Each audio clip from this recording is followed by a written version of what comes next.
It's just gone.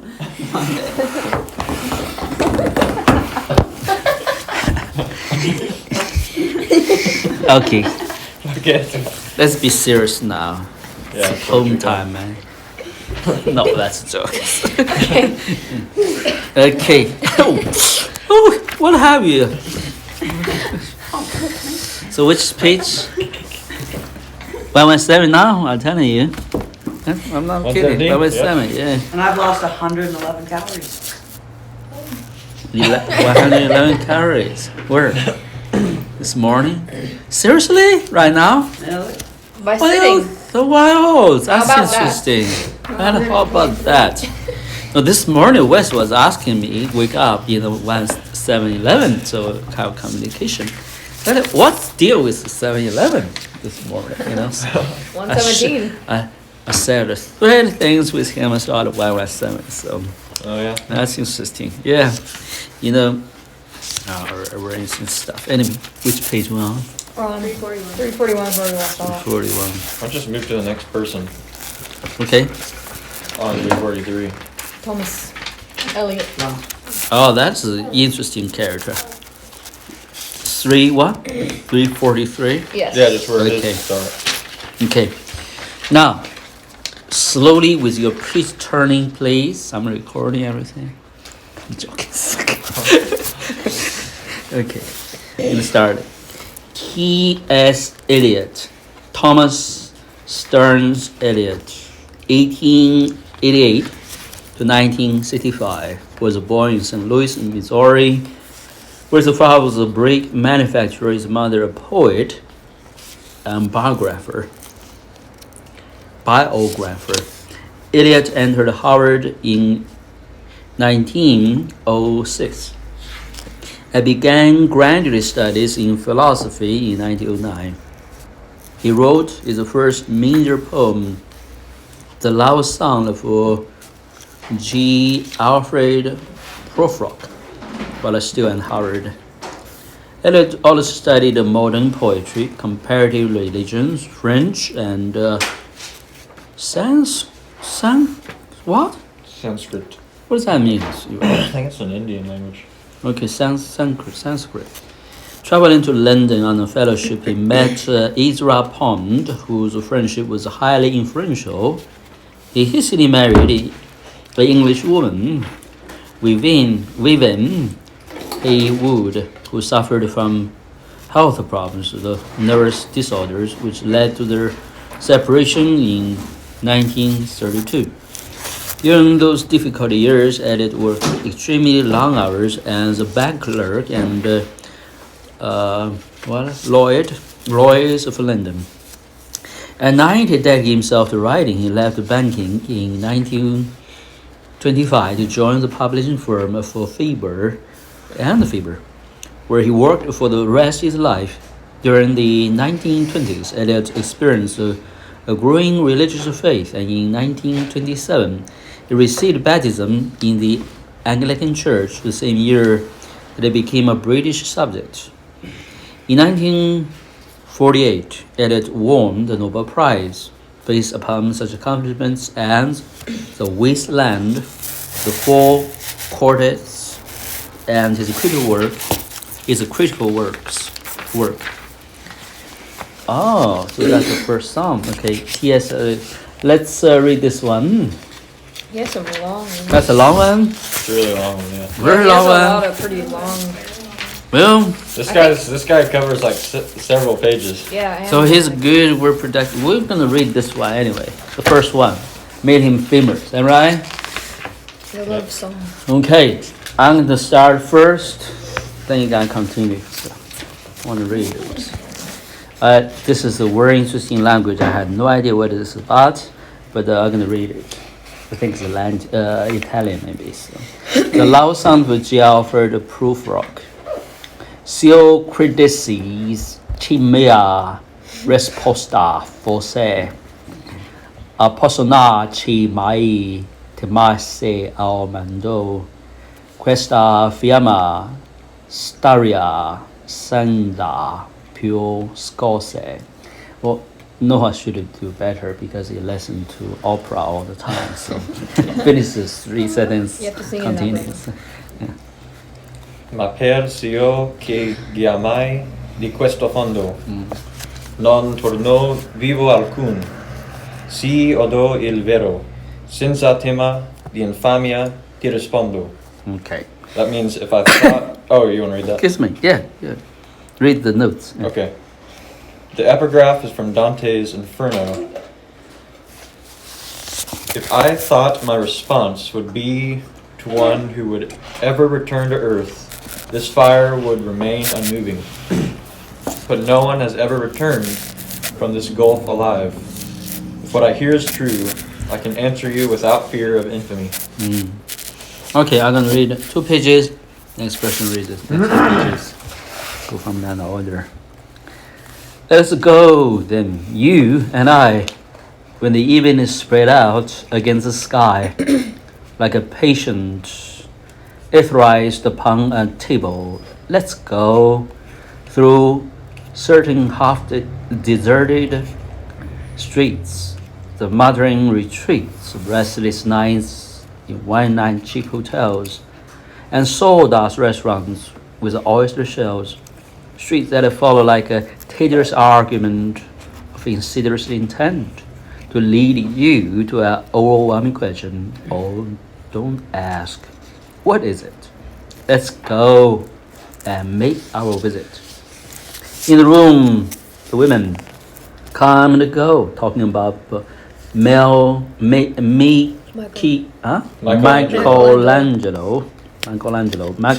okay.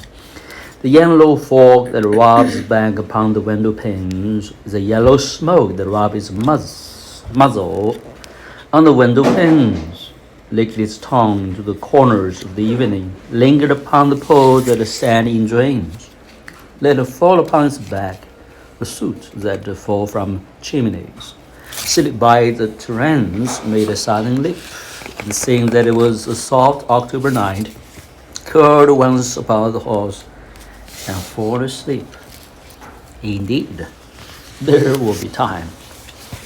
Yet the yellow smoke that slides along the street, robbing the bank upon the window panes, there will be time. There will be time to prepare a face to meet the face that you meet. There will be time to murder and create, a time for all the works and days of hands that lift and drop a question on your plate. Time for you and time for me.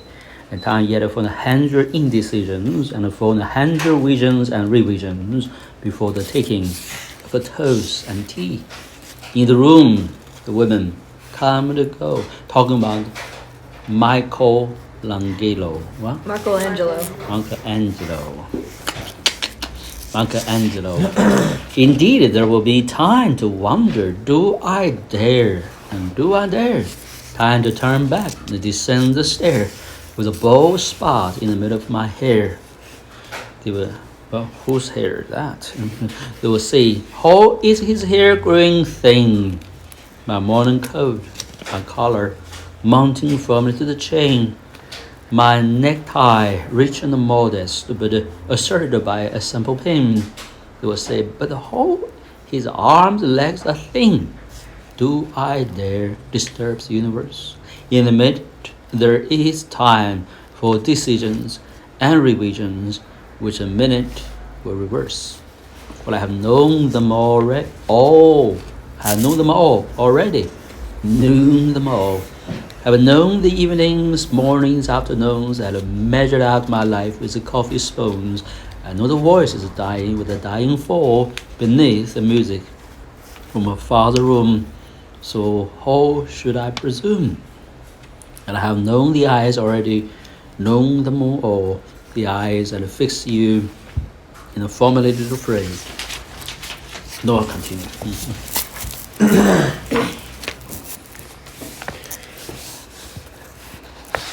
And when I am formulated, sprawling on a pin, when I am pinned and wriggling on the wall, then how should I begin to spit out all the butt-ends of my days and ways? And how should I presume? And I have known the arms already, known them all, arms that are braceleted and white and bare, but in the lamplight down with light brown hair? Is it perfume from a dress that makes me so digress? Arms that lie along a table or wrap about a shawl? And should I then presume, and how should I begin? Shall I say I have gone at dusk through narrow streets and watched the smoke that rises from the pipes of lonely men in shirt sleeves leaning out of windows? I should have a pair of ragged claws scuttling across the floors of silent seas.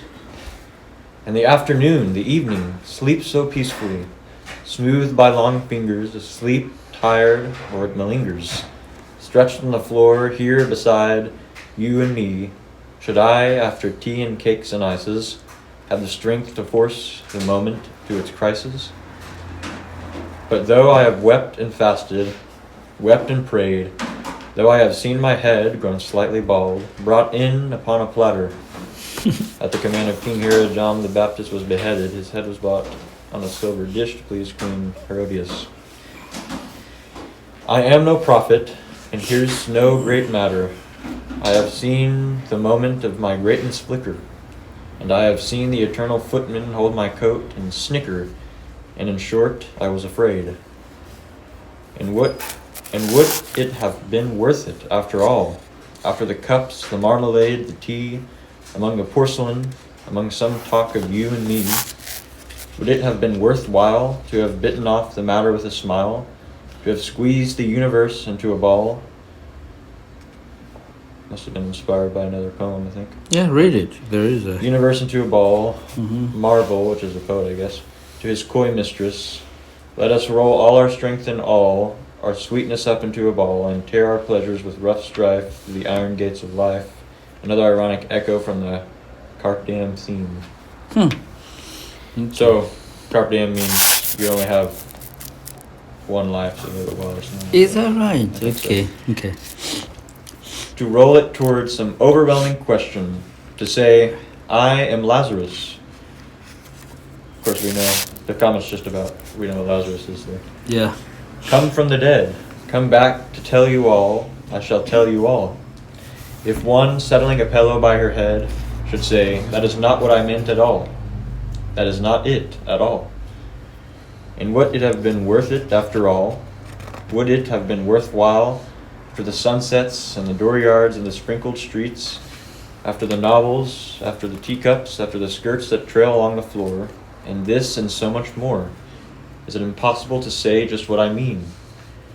But as if a magic lantern threw the nerves and patterns on a screen, would it have been worthwhile if one, settling a pillow or throwing off a shawl and turning toward the window, should say, that is not it at all, that is not what I meant at all? No, I am not Prince Hamlet, nor was meant to be. I am an attendant lord, one that will do to swell a progress, start a scene or two, advise the prince, no doubt an easy tool, differential, glad to be of use, politic, cautious, and meticulous, full of high sentence, but a bit obtuse. At times, indeed, almost ridiculous. Almost, at times, the fool. The fool. Finished. It says here on the note, Prufrock may be referring here to Polonius, advisor to the king in Hamlet. Mm-hmm. The fool was a stock figure in Shakespeare's plays. In Hamlet, the fool is dead. Yorick, whom Hamlet remembers in a soliloquy. I grow old, I grow old. He's still a young man, growing like an old man. Sorry. Didn't skip a page. What are you talking about? I need to skip a page. I shall wear the bottoms of my trousers rolled. Shall I part my hair behind? Elliot's Harvard roommate, Conrad Aiken, wrote in his 1952 memoir, Ushant, that it was considered daring in their college days to part one's hair behind. Others have speculated that this refers to the effort to cover a bald spot. Do I dare to eat a peach? I shall wear white flannel trousers and walk upon the beach. I have heard the mermaid singing each to each. One of Donne's, I don't know how you say it, impossible challenges in the song, Go and Catch a Falling Star, is teach me to hear mermaids singing. Hey Larry, how are you doing? I do not think that they will sing to me. I have seen them riding seaward on the waves, combing the white hair of the waves blown back, and the wind blows the water white and black. We have lingered in the chambers of the sea, by sea girls wreathed with seaweed red and brown, till human voices wake us and we drown. Yikes. Yeah, that's a very interesting poem. Exactly. Okay, comments. You seem allowed to say. I don't. You don't know anything he's talking about. I feel like he Me was almost too. on a trip. Like he was traveling. He's traveling. Talking about I don't think he's traveling. He's traveling in the mind. I'm not sure. traveling in the mind. In the history, in different characters. A love song. Ah, I don't really see how it relates to a love song. this love song for Geoffrey the Prufrock. That character has to be known to understand this poem. Yeah. G.L. Prufrock must be some interesting character. So, just let's see what this guy is. So, can you do a research on that? You know, most of the time you can use the Wikipedia to search out anything almost. Yeah, let's see. Wikipedia. Not even a person, it's just someone he made up. Is this made up? Alfred? Seriously? Yep. See? Okay. There is this interesting poem. Supposed to Okay. be a stereotypical man, I think. Okay. I'm gonna send this to everybody, see if you can read it. It's interesting study poem. Today we're going to slow down a little bit, just get things to learn to really understand or study a poem a little bit. So here we go. On the study group, are you with me now? Okay. Okay. Let me start reading this. So let me start reading this from the title. What am I reading? The love song of from that link from the beginning. Yeah. The love song of J. Alfred Prufrock. You get it? No? I see the book, like I'm on it, but Boop. commonly known as Prufrock. I said. Mm-hmm. Is the first professionally published poem by the American-born British poet T.S. Eliot. T.S. Eliot is a towering figure in American literature, especially poetry, because 1888 through 1965. mhm. Eliot began writing Prufrock in February 1910, and it was first published in the June 1915 issue of Poetry, a magazine of verse, at the instigation of Ezra Pound, 1885 through 1972. Let's see. Look at what time is the First World War? Anybody know? 1914 to 18, right? So it's around that time. So It was later printed as part of a 12-poem pamphlet or chapbook titled Prufrock and Other Observations in 1917. And at the time of its publication, Prufrock was considered outlandish, but it is now seen as the hurtling and paradigmatic culture shift, exactly. So from a late 19th century romantic verse and Georgian lyrics to modernism, because they use a converge many imageries and this modern way of writing poems begin to start. Okay, so yeah, more like impressionist. So different way of writing poems. So that's why it's difficult to understand, because intended to confuse you almost sometimes. So yeah. Go ahead. Okay. The poem's structure was heavily influenced by Eliot's extensive reading of Dante. Dante. I don't know how to say that name. Alighieri. Alighieri is the guy who wrote the Inferno, or 3 series called the Divine. What is called Divine? Divine Comedy. Divine Comedy, exactly. Now listen. The same time, there's this artist movement called Impressionist, also called the guy Picasso, right? Painted pictures like all fractured, different square, different shapes, rather than a genuine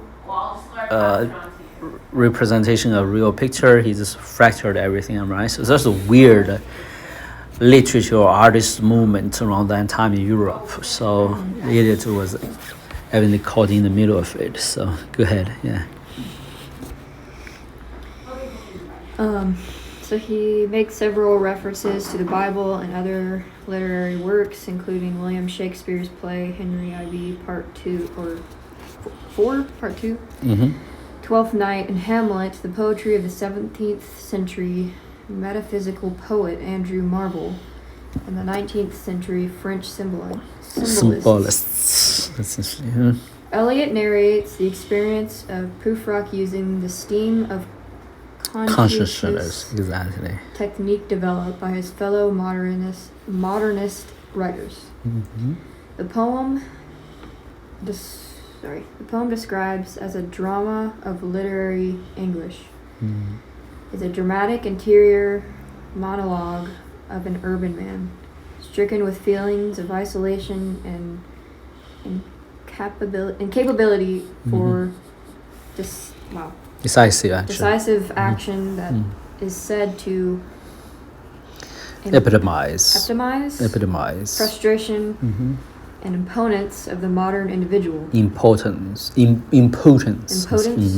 Inability, basically. Okay. Yeah. And represent the authority, frustrated, basically. Yeah. Desires of the modern Disillusionment. Yeah. Try it. Disillusionment. Yeah, that's good. Yeah. I like the fact you try to help. Now Do you guys know what disillusionment means? Yeah. It means like when you open up a present, you expected it to be like something really cool, and it wasn't that cool, and you're like, this is a blackhead. I want a blackhead. Hey, it is amazing if you get a new blanket. Yeah, it's a guy's face. Because I have blankets that are like bad. Yeah. Where somebody doing something beside me always is doing Poke. that. Yes, that's wow. That's nice. Prufrock laments his physical and Intellectual. I knew it. Come on. Interior. Yeah. Inertia. Inertia? Yeah, ask Noah about it. Inertia. Noah, you're supposed to be helping. You know what I said. Inertia means inability again. And lost opportunities in his life and lack of spiritual progress, he is haunted by reminders of unattended carnal love, with visceral feelings of weariness, with serial. Let's check out the word. That what that word means even. So I saw it before. Instinctive, relate to the visceral, instinctive basically. Okay, go ahead. Wait, the cereal word? Visceral. Awareness, regret, embarrassment, longing, emasculation, sexual frustration, a sense of decay, and awareness of mortality. Yeah. And Prufrock has become one of the most recognized voices in the modern literature. Basically, called in those times called the lost generation. It's just like young people don't know what they do with their life. We're distressed. Picture of him. Yeah, he seems the guys like smoking. Is that Elliot? Elliot. Thomas. He's in 23. So that's pretty young still. Okay, now you guys understand this poem a little bit? Not really. I mean, we're learning about the guy. Learn about the guy. That's a good point. Let's continue to see themes interpretation. Okay, Esther, you want to read this? You think you can read this portion? Where is it? Section called the themes interpretation. Is it on the same site you sent us? Yeah. Wait, we're still reading on here? Yeah. Oh man, I just lost Where the is link. it? No, where is it? What are we reading? What are you talking about? Themes, interpretation. It's called Themes and Interpretation. You go to the bottom left, touch the bottom left icon, and find it on the left. Yeah. Wait, you guys don't have Wikipedia app? Yeah, they obviously not allowed to download the apps. We can't. Dad said a thing where we can't. It's good thing. I have one. I mean, we can. But on the website have the lot line. Let's go on. Wait, is it down here? Mm-hmm. What? No. Huh? Where? I don't Let know. me see. Scroll down Where until you is find the? Themes and Interpretation as one of the bold See letters. that? See that? You've scrolled too far down. Composition history. That's very good. Descriptions, What is it? title, Themes. theme, There you go. interpretation. Thank you. Under title, the It's big under- item for the under- title, they're different layout than ours. So. Yeah. Oh, okay. Okay. Themes and interpretation. Yeah. This is evidently a word epic, or epic. It's word like poetry milestone poet, milestone poems.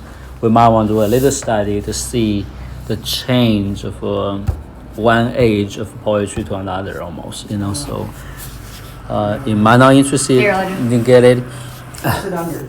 under titles. Not title. let me What is see. it called? Let me see your Title? phone. No, it's Yeah. description. It's basically submenu or something. Yeah, I can. Description. On the description, the submenu, subtitle. Hey, one finger at a time. Theme. Yeah. Themes and Okay. interpretation. Let's Elijah read that actually. So then Esther continue read. Because the poem is concerned primarily with the irregular musings of the narrator, it can be difficult to interpret. Lawrence Perrine wrote. What does the word musing means for you, Elijah? What word?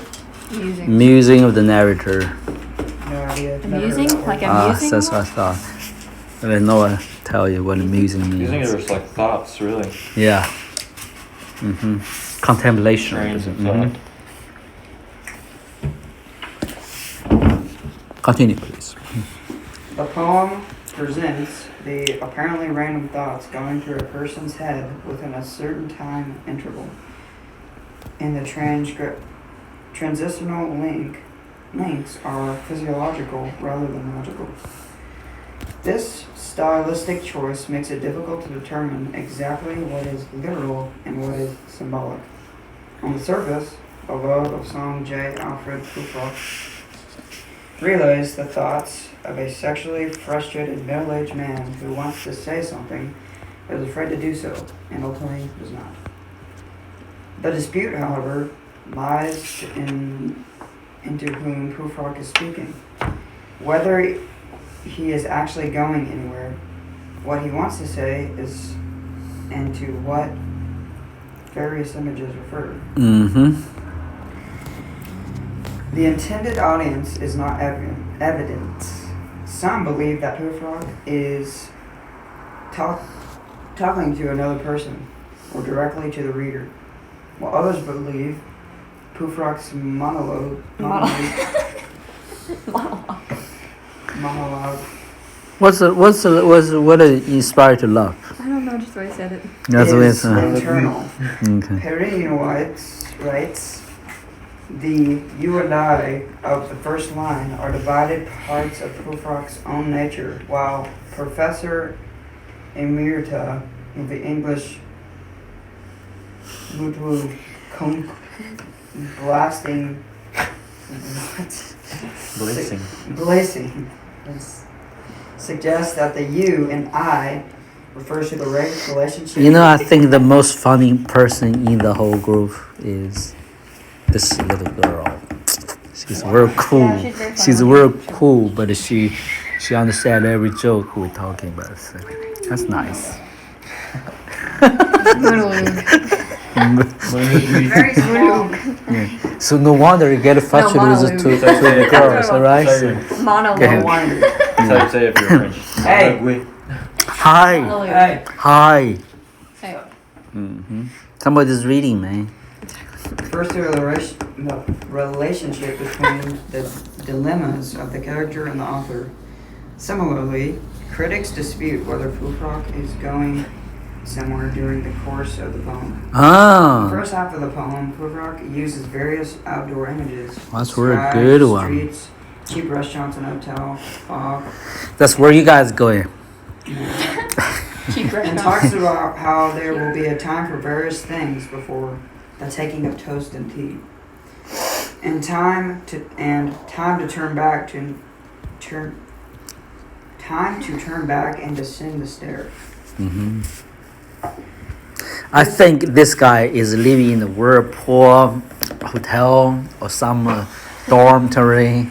His life so boring and nowhere to go. So he just write a poem, complaining of his living I situation. don't want to be here. He eat a lot of, Crab. cheap food, exactly. Then he get in the bottom of the, what do you call it? Where's the people want to put you tomorrow? Basement? Yeah. So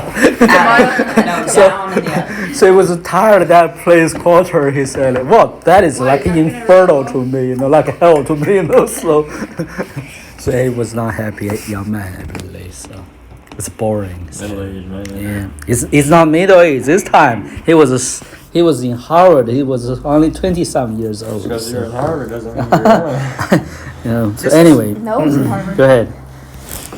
This has led many to believe that Prufrock is on his way to afternoon tea, where he is preparing to ask this overwhelming question. How That's the question. Others, however, Is that what, believe that 28, Prufrock 26? is not physically going anywhere, but rather is playing through it in his mind. Yeah, these people are not good, interesting. I'm just not going to stop reading him Yeah, so let me Well, you read. just did. Let me read. Stop reading. from now on. Pampers. Give you a nub. The most innocent dispute lies over the warming question that the Prufrock is trying to ask. Many believe that the Prufrock is trying to tell a woman if the romantic interest in her. I doubt so. Pointing to the various images of women's arms, the clothing, finally a few lines into Prufrock laments that the mermaids will not sing to him. Others, however, believe that Prufrock is trying to express some deeper philosophical insight or disillusionment with the society, but fears rejection pointed to statements that express a disillusionment with society that I have measured out my life with coffee spoons. That's a good one. I like that. Coffee spoons. How many? Yeah. How many spoons? I spent an hour thinking. Yeah, not too much, huh? Yeah, so you can drink it up in the morning tea, no problem. So yeah. That's terrible, man. This guy is pitiful. Anyway, so That is pretty good.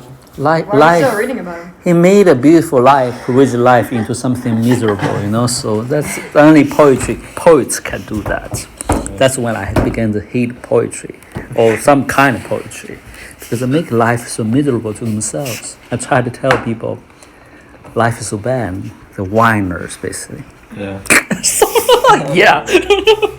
No, agree with me. That's good. So, I make it sense to you, So make you so sad, melancholy. Wait.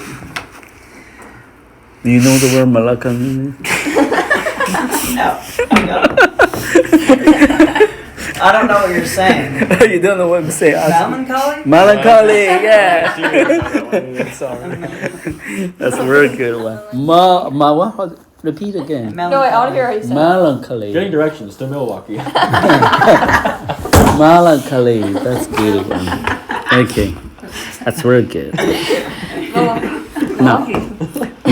Now you understand the real criticism, am I right? How to criticize a poem on a life, whatever. Okay. Many believe that the poem is a criticism of Edwardian society. Now, what is Edwardian society? Edward is a king, Edward, am I right? So British society. And Prufrock, the dilemma, represents the inability to live a meaningful existence in the modern world. McCoy and Harlan wrote for many readers in the 1920s. Prufrock seemed to epitomize the frustration and impotence of a modern individual. He seemed to represent throughout desires. We just read that somewhere. In general, Elliot used imagery which is indicative of a Prufrock character representing aging and decay. For example, when the evening spread out against the sky like a patient etherized upon a table. Oh man, the sawdust restaurants and cheap hotels, the yellow fog in the afternoon asleep, tired of its malingers. Malingers, what that word means even. So It's a verb.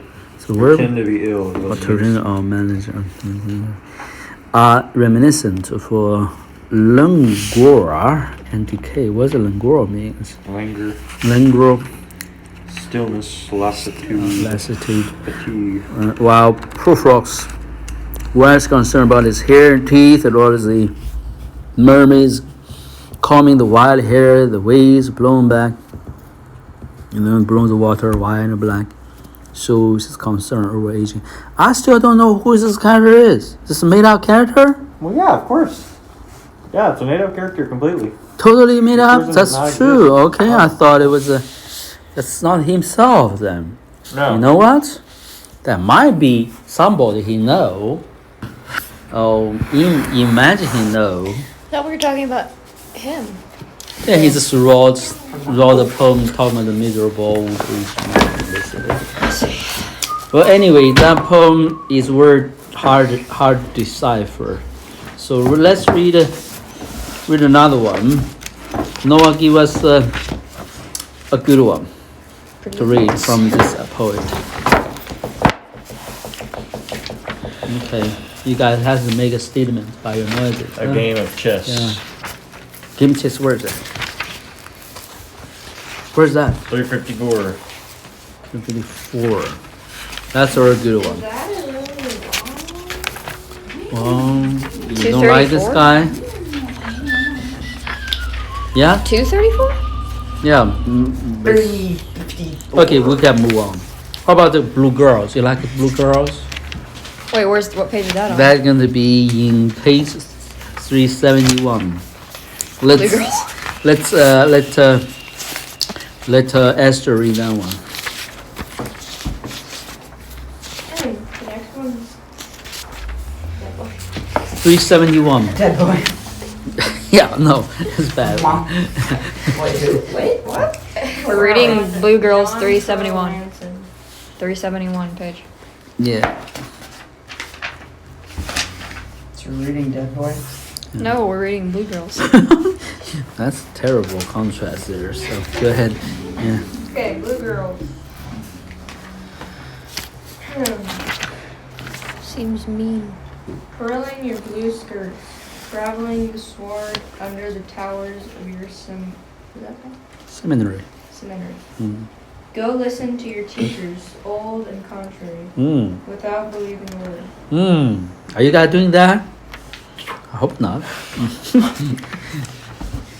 Tie the white fillets then about your hair, and think no more of what will come to pass. Then bluebirds that go walking on the grass and chattering on the air. Practice your beauty, blue girls, before it fail. And I will cry with my loud lips and publish beauty which all our power shall never establish. It is so frail. Oh, those poems are so gloomy, doomy, you know? Just good poems. So go ahead. For I can tell you a story which is true. I know a woman with a terrible tongue. Blair eyes fallen from blue. All her perfections tarnished. Yet it is not long since she was lovelier than any of you. That's terrible, man. So go I just and had to read look at the some last poems. sentence and be like, That's terrible poems. Dead boy? No. Okay, where are we going? We'll go from nowhere. From this, we're gonna screen the. First fig? Yeah, let's look at that thing. Okay. Go ahead, Naomi. Wait, what that what means. page? Page 374. 374. First fig and second fig. Mm-hmm. Who's reading second? You read the second page. My candle burns at both ends. It will not last the night. But ah, my foes, and oh, my friends, it gives a lovely light. That's a good one. I Second like page. that. Mm-hmm. Safe upon the solid rock an ugly houses stand. Come and see my shining palace built upon the sand. That's even better. Yeah. Okay, let's get one for wow. This is terrible. Get one for Elliot to read.